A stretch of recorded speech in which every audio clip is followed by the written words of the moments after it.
Bonjour chers frères et sœurs, salut aux amis de l'histoire. C'est vrai, nous avons brossé les contours principaux de ce qu'on peut retenir des peuples bantous. Nous avons relevé que les groupes bantous sont tellement nombreux. Mais il me plaît quand même de relever certains royaumes et certaines chefferies qu'ils ont créés. Voilà. Nous avons parlé déjà du royaume du Congo. Et nous avons parlé aussi brièvement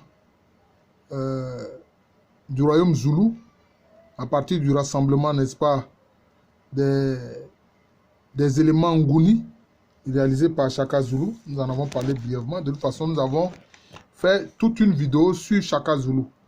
Vous pouvez vous référer à cela. Alors, il y a des groupes qui ont créé des chefferies, je vais les citer, hein. Luango, Tio, Kakongo, Nsundi, Mbata, Dembo, Yaka, Kazembe, Sousso. Et puis, dans la zone du Malawi actuel, du sud du Malawi actuel, il y a eu plusieurs chefferies créées par des groupes bantous tels que la chefferie Simbowe et puis Mbale. Et puis, vous avez les groupes Luba, qui ont créé plusieurs chefferies, les groupes Luba qui ont créé plusieurs chefferies, notamment dans le Chaba et le Kasaï actuel. Plusieurs chefferies. Par exemple, la chefferie Kakwa, Koukou, Lotuo et Bouoma. Ce n'est pas toujours facile, hein, ces noms. Hein. Et puis vous avez aussi la chefferie des Basumbois. Hein, la chefferie des Basumbois. Alors, on peut citer également, pour continuer, la chefferie des Nyoro, des Baganda et puis des Baavou. Voilà, des Baavou.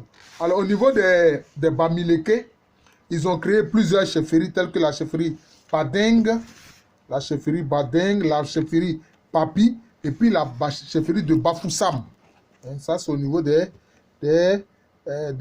Bamileke. Et vous savez que les Bamileke ont la réputation d'être de très grands marchands et aussi des gens qui économiquement sont très actifs. Alors, dans la partie australe de l'Afrique, là aussi, les Bantous ont créé plusieurs chefferies. Il y a la chefferie Soto, dont j'ai parlé un peu, la chefferie Swazi, et puis les chefferies Kosa, Pondo, Tswana, et puis Shona. Hein? Les Shona qui ont bâti cette cité, hein, avec de la pierre et qu'on appelle Zimbabwe, qui sont aujourd'hui en ruine. On appelle ça les ruines de Zimbabwe. Voilà. Alors, les Bateke aussi ont créé plusieurs royaumes. Il y a le royaume de Moukoko qu'ils ont créé. Ils ont créé la chefferie de Kuba, de Lunda et puis Luba. Maintenant, dans la zone du plateau Cameroun, vous avez les chefferies Mboum, voilà. Et puis dans la partie sud de ces plateaux-là, vous avez la chefferie des Fang. Mais les Fang, je crois qu'on les trouve aussi en partie, disons, oui, le pays d'Omar Bongo. Comment moi je peux oublier le pays d'Omar Bongo? C'est-à-dire que dans le Gabon actuel, voilà, le pays du Gabon actuel, nous souhaitons un propre rétablissement à son président. Voilà. Et puis, vous avez la chefferie Bamoun, mais disons que les groupes dirigeants Bamoun disent être partis du Bornou, ils sont partis du Bornou, mais ils ont intégré des populations trouvées sur place, des populations bantoues trouvées sur place, telles que les Toumou et puis les Mbeng. Et ils ont adopté justement le parler, disons, bantou de ces populations-là. Ils ont adopté le parler bantou de ces populations. Donc vous voyez que vraiment les Bantous ont créé plusieurs chefferies. Et ils sont parvenus à dominer leur espace. Cette grande forêt équatoriale. Ah oui. Sans la métallurgie du fer, sans la maîtrise du fer, ils n'auraient pas pu aisément dominer cet environnement de la forêt équatoriale. Et leur chance aussi, c'est d'avoir croisé les Pygmées, les Négris, qui avaient une grande connaissance des plantes médicinales. Une grande connaissance des plantes médicinales. Comment se fait-il qu'aujourd'hui, le paludisme, la malaria tuent aisément les Africains, alors que le paludisme et la malaria n'a jamais pu exterminer les Africains, même pas ceux qui étaient en Afrique centrale comme les Bantous. Vous voyez?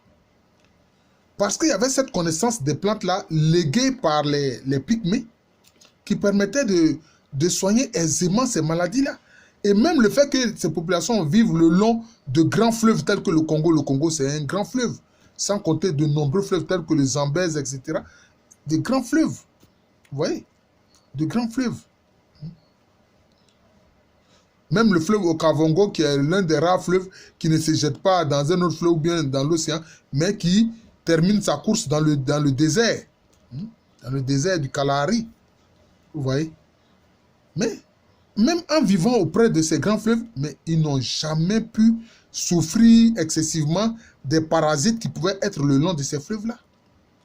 Parce que ces populations-là, Bantous, qui ont croisé les Pygmées, qui avaient une grande connaissance des plantes, et cette diffusion de la connaissance des plantes ont fait que, bon, ils se soignaient aisément et ils ont pu conquérir et dominer tout cet espace forestier, qui est vraiment une forêt dense, ce que les géographes appellent la forêt sempervirente. Donc vous voyez que nos ancêtres Bantous ont réalisé de grandes choses. Ils ont créé des centaines de chefferies et de grands royaumes.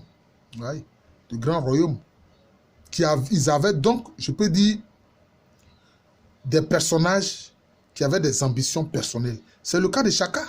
C'est le cas de Chaka, qui a rassemblé tous ces petits groupes Nguni, plus d'autres groupes qu'il a intégrés. Et il a fini par créer le grand royaume des Zoulous. Ouais, le grand royaume des Zoulous. Même le royaume du Congo, dont le roi avait le titre de Mani-Congo. Mais c'était un rassemblement de différentes populations. Je n'aime pas utiliser le terme de tribu comme ça parce que le terme de tribu implique que les gens aient un même ancêtre éponyme alors que ce n'est pas toujours le cas. Souvent, un groupe que vous voyez, c'est le rassemblement de plusieurs lignages. C'est le rassemblement de plusieurs lignages. Voilà. Je vous remercie. Donc, je termine ainsi, je peux dire, la vidéo sur les Bantous. Voilà. Je vous souhaite un joyeux dimanche.